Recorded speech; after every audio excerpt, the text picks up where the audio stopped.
1971 সালের মহান মুক্তিযুদ্ধের শেষ সময়ে পাকিস্তানি হানাদার বাহিনী ও তাদের দোসরদের হাতে নির্মমভাবে নিহত জাতির শ্রেষ্ঠ সন্তানদের স্মরণে রোববার সকাল 7টায় মিরপুর বুদ্ধিজীবী সমাধিস্থলে শ্রদ্ধা জানান রাষ্ট্রপতি মোহাম্মদ শাহাবুদ্দিন।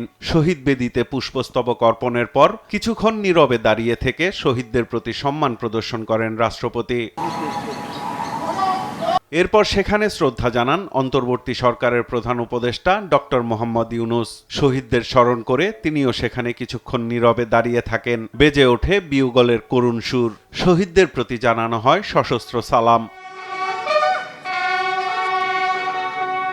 এরপর বীর মুক্তিযোদ্ধা ও তাদের পরিবার, সরকারি উচ্চপদস্থ কর্মকর্তা, তিন বাহিনীর শীর্ষ ব্যক্তিদের সঙ্গে কুশল বিনিময় করেন প্রধান উপদেষ্টা।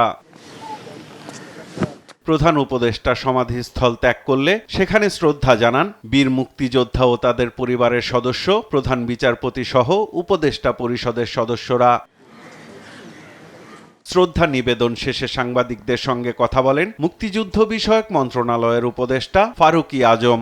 সামনে তো একটা নির্বাচন আসছে, সেই নির্বাচনে জনগণ অংশ নেবে, আনন্দ উৎসবের সাথে অংশগ্রহণ করবে এবং তার পরবর্তী পর্যায়ে জনগণের মতামতের ভিত্তিতে যে সমস্ত সরকার আসবে বাংলাদেশে আগামী ভবিষ্যতে, তার জন্য একটা জুলাই সনদ হয়েছে, তারই ভিত্তিতে নতুন বাংলাদেশ গড়ে উঠবে।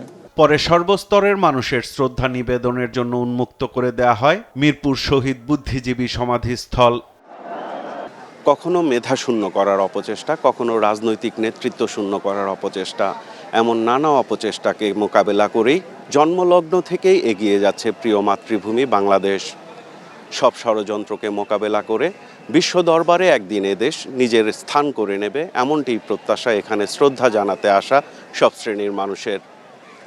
সাইফুল রিপন, দেশ টিভি, মিরপুর বুদ্ধিজীবী সমাধিস্থল, ঢাকা।